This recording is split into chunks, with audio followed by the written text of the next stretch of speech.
नमस्कार दोस्तों, फिर से आपका स्वागत है लोक भारती हिंदी इस YouTube चैनल पर। दिन है 27वां, दिनांक है 27 जुलाई 2021, कक्षा है 10वीं और आज के हमारे क्षेत्र हैं श्रवण, लेखन, भाषण। इसके लिए अपेक्षित कौशल यहाँ पर दिया है। देखिए, छात्र कविता का ध्यान पूर्वक श्रवण करेंगे। छात्र कविता में वर्णित मुद्दों पर चर्चा करके रसास्वादन करेंगे। ऐसा अपेक्षित कौशल यहाँ पर दिया है। और यहाँ पर देखिए, मैंने चौखट की है। यहाँ पर छात्र कविता का ध्यान पूर्वक श्रवण करेंगे। लेकिन ये जो पहली कृति है, पहली कृति में आओ पता करें। अध्यापक छात्रों से वसुधैव कुटुंबकम विषय पर चर्चा करते हैं। छात्र विश्व परिवार संकल्पना का अर्थ बताएंगे।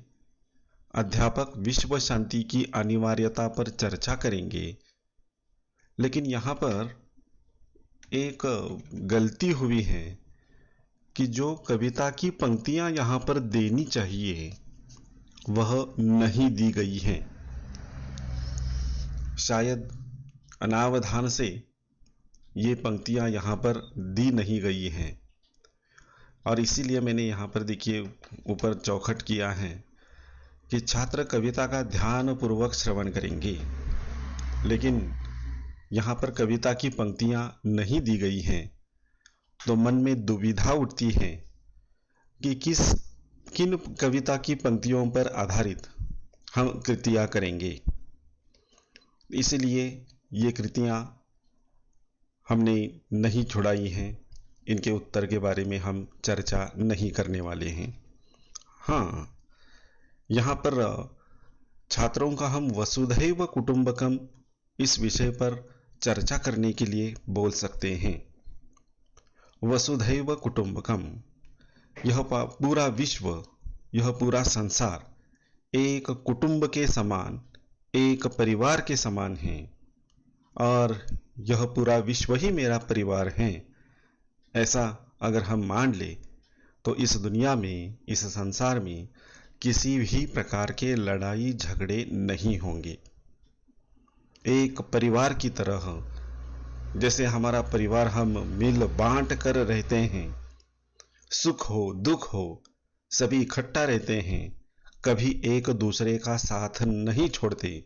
उसी तरह से अगर हम इस विश्व को एक परिवार की संकल्पना देंगे तो यह पूरा विश्व हमारा परिवार बन जाएगा और हमारे अंदर जो भेदभाव की भावना है वह नष्ट हो जाएगी।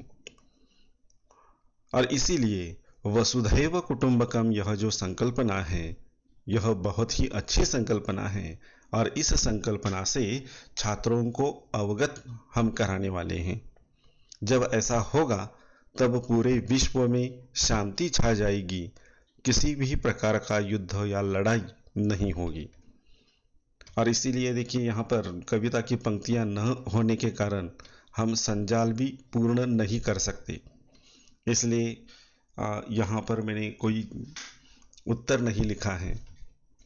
इसके अलावा अगली कृति देखिए, इसमें भी कृति 2, विश्व में एकता लाने के लिए हम करेंगे। लेकिन कविता की पंक्तियाँ नहीं हैं, इसलिए इसका उत्तर नहीं दिया है। अगली कृति देखते हैं, आओ सक्षम बने। अध्यापक निम्नलिखित पद्य पंक्तियों पर चर्चा करेंगे। छात्र चरित्र की संकल्पना समझ लेंगे। अब यहाँ पर देखिए, ये कविता की पंक्तियाँ यहाँ पर दी गई हैं, तो ऐसी पंक्तियाँ पहली कृति में नहीं दी गई हैं। अब ये जो कविता है, ये कविता देखते हैं। इस कविता को, निर्माणों के पावन युग में हम चरित्र निर्माण न भूले, स्वार्थ साधना की आंधी में वसुधा का कल्याण न भूले। माना अगम अगाध सिंधु है, संघर्षों का पार नहीं है, किंतु डूबना मझधारों में साहस को स्वीकार नहीं है। जटिल समस्या सुलझाने को नूतन अनुसंधान न भूले। इस तरह से यह जो निर्माणों के पावन युग में कविता है, इस कविता की पंक्तियां यहाँ पर दी गई हैं। अब इसमें देखिए, इन कविता की पंक्तियों पर आधारित जो नीचे कृति दी है, इसका उत्तर लिखते समय हम इन्हीं पंक्तियों का सहारा ले सकते हैं। जैसे कृति पहली है, हमें यह नहीं भूलना है, 3 बातें भूलनी नहीं है। कौन कौन सी देखिए, चरित्र निर्माण, वसुधा का कल्याण, नूतन अनुसंधान, ये 3 बातें हमें नहीं भूलनी है। दूसरी कृति दी गई है, सिंधु ऐसा है। अब ये सिंधु कैसा है, इसका वर्णन इस कविता में आया हुआ है। तो यह सिंधु अगम है और अगाध है। तो इस तरह से अगम और अगाध, ऐसे 2 शब्द इन चौखट में आपको लिखने हैं। तीसरी कृति देखिए, जोड़ियां मिलाइए। इसमें अ विभाग और ब विभाग दिया है। अ विभाग में पावन, चरित्र, स्वार्थ, अगम, ये शब्द दिए हैं। और ब विभाग में सिंधु, साधना, निर्माण, युग, ऐसे शब्द दिए हैं। और इनकी जोड़ियां मिलाते हुए इसका उत्तर हमने बीच में लिखा है, वैसे ही आपको भी लिखना है। पावन, पावन के लिए शब्द जोड़ी है घ की युग, यानी पावन युग। चरित्र, चरित्र के लिए जोड़ी है ग, और ग में शब्द आता है निर्माण, चरित्र निर्माण। अगला शब्द है स्वार्थ, और स्वार्थ के लिए योग्य जोड़ी है ख, यानी साधना, स्वार्थ साधना। और अंतिम शब्द अगम, इसकी जोड़ी क के साथ मिलानी है, क है सिंधु, तो अगम सिंधु। इस तरह से हमें इन शब्दों की जोड़ियां मिलानी है। अगली कृति देखते हैं, आओ अभ्यास करें। अध्यापक निम्नलिखित पद्य पंक्तियों पर चर्चा करते हैं। अब ये जो पद्य पंक्तियां हैं, इसे हम देखेंगे। विचार लो कि मर्त्य हो न मृत्यु से डरो कभी, मरो परंतु यो मरो, मरो परंतु यो मरो कि याद जो करे सभी। हुई न यो सुमृत्यु तो वृथा मरे वृथा जिए, मरा नहीं कि जो जिया न आपके लिए। अब यहां पर देखिए, कवि ने मृत्यु से न डरने के लिए कहा है। हमारी मृत्यु हो जाती है, लेकिन मरने के बाद भी हम जिंदा रह सकते हैं।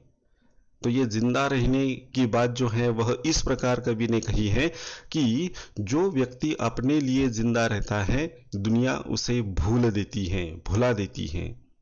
लेकिन जो व्यक्ति अपने लिए नहीं, अपने पूरे जीवन में सदा दूसरों के लिए जिंदा रहता है, ऐसा व्यक्ति कभी मरता नहीं है। भले ही उसकी मृत्यु हो जाए, लेकिन हम उसकी याद निकालते हैं।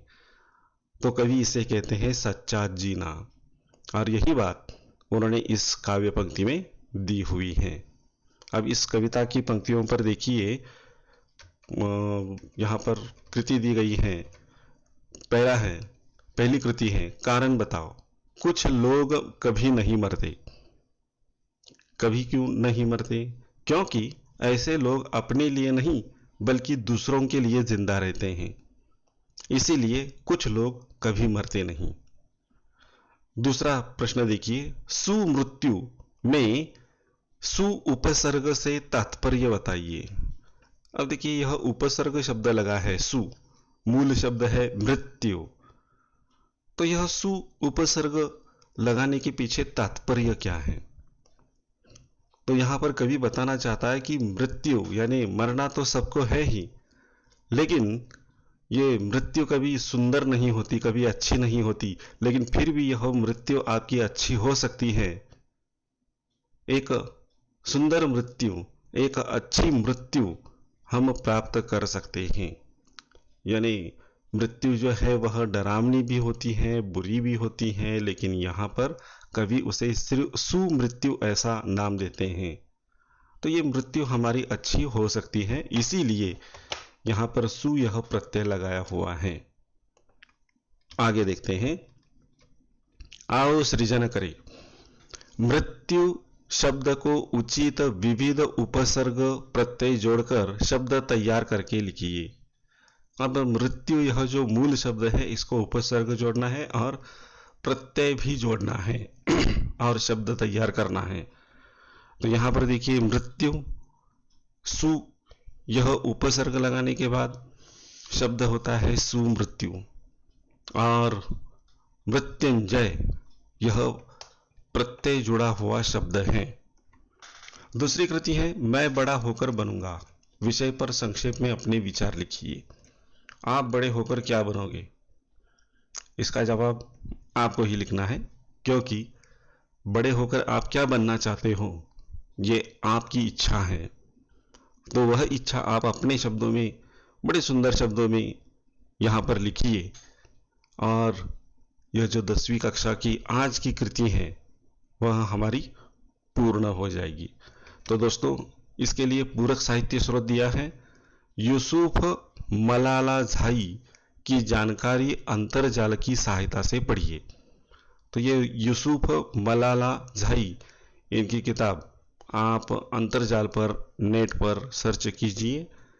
यह किताब आपके हाथ में आई तो इसे ज़रूर पढ़ लीजिए और इसे पढ़ने के बाद इसका जो सारांश है वह भी आपको दूसरों को बताना आना चाहिए और आप ऐसा बताओगे, ऐसी अपेक्षा व्यक्त करते हुए मैं यहाँ पर रुकता हूँ। धन्यवाद।